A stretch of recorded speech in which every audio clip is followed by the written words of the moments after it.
Bienvenue dans votre magazine Mosaïque et Diversité, Parcours de vie.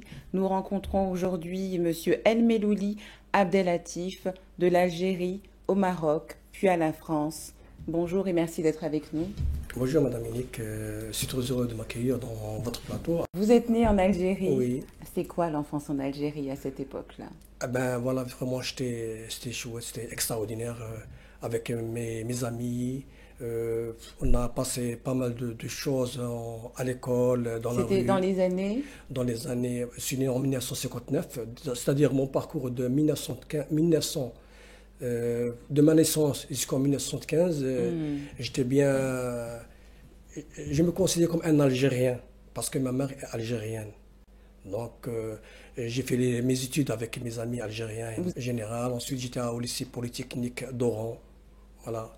Et j'étais entouré par un stade municipal qui est connu, c'est le stade 19 juin, qui se trouve à la Mure, comme on appelle ça. Et, et ensuite, il y a un palais des sports qui est à côté de nous, le jardin, tout ce qu'a laissé la France. Parce que tout ça, Parce que là, c'est quand même la sortie de la c'est la- décolonisation. On est dans Exactement. l'Algérie Exactement. africaine, mais en indépendance, début des Voilà, indépendances. voilà, c'est ça. Donc, de ce coup, j'étais à l'école, j'ai sorti de l'école et Une vie épanouie d'enfant. c'est extraordinaire. Combien de frères et sœurs? Ben, pardon, excusez-moi, bon, j'ai un frère au Maroc.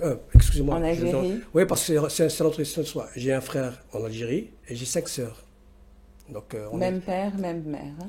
même père et même mère. Donc, on était 7. 7 enfants. 7 enfants.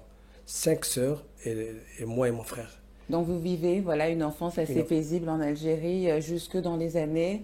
Dans les années 75, comme moi je connais rien sur l'histoire ni sur la politique, parce que j'étais encore un gamin, normalement, disons gamin, parce que dans ma tête c'était quoi? C'était juste le foot, l'ambiance, tout ce qui est... c'est une vie d'un jeune ou d'un gamin, soi-disant. Mais en décembre 75, et je me rappelle bien, nous on dit l'Aïd el-Kébir, c'est-à-dire la fête du mouton. Ben, j'ai sorti de l'école, j'ai subi un choc. J'ai trouvé qu'une stafette de police algérienne qui nous ont emmenés à un commissariat. Je connais même pas, je connais même pas qu'est-ce qui se passe. Toute la famille était au commissariat. D'un seul coup, je voyais des familles, mais c'est quoi ça? Je connais même pas.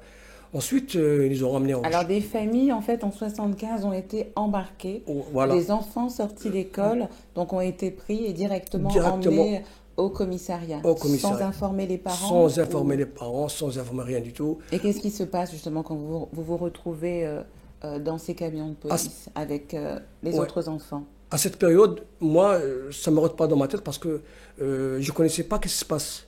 Je croyais que, franchement, bon, voilà, Vous ne compreniez pas je un ne peu comprenais ce que vous rien du viviez, tout. Voilà, rien du tout. Et je voyais des familles algériennes qui nous regardaient, qui pleuraient même, franchement, qui pleuraient. Des familles algériennes qui pleuraient. Eux, Et il y ils avait savent. des adultes à côté de vous pour vous expliquer justement. Non, pas du tout. Vous Tout le étiez monde- tous dans ce camion entourés d'enfants. C'est pas camion, c'est une stafette, c'est un fourgon qui nous a emmenés au commissariat. C'est-à-dire qu'on dit la rafle, par exemple. Et une fois qu'on est au commissariat, je voyais plein de gens encore avec des familles, des gamins, des gosses comme ça. Et on était allé jusqu'à, comme on dit, au Châteauneuf. Châteauneuf, c'est une grande commissariat, plus grande. Alors là, ils sont installés des bus. Alors, comme il faisait nuit, il fait froid, ça, je veux pas l'oublier parce que tout ce qui me touche à mon cerveau et à mon corps, je le sens. J'ai senti le froid. Puis quand on est un enfant, on s'en Voilà. rappelle. Voilà. C'est ça qui est aggravé sur ma mémoire. C'est que ça, je ne peux pas l'oublier parce qu'il y a aucune personne qui m'a dit il faut dire ça ou ça ou ça, parce que c'est un sentiment personnel. Donc j'ai senti comment on appelle ça, je tremblais un petit peu parce qu'il Vous fait étiez tout sous le soir. choc. J'étais sous le choc, exactement. Et là, vous demandez aux forces de l'ordre où se trouvent vos parents. Elle était avec nous.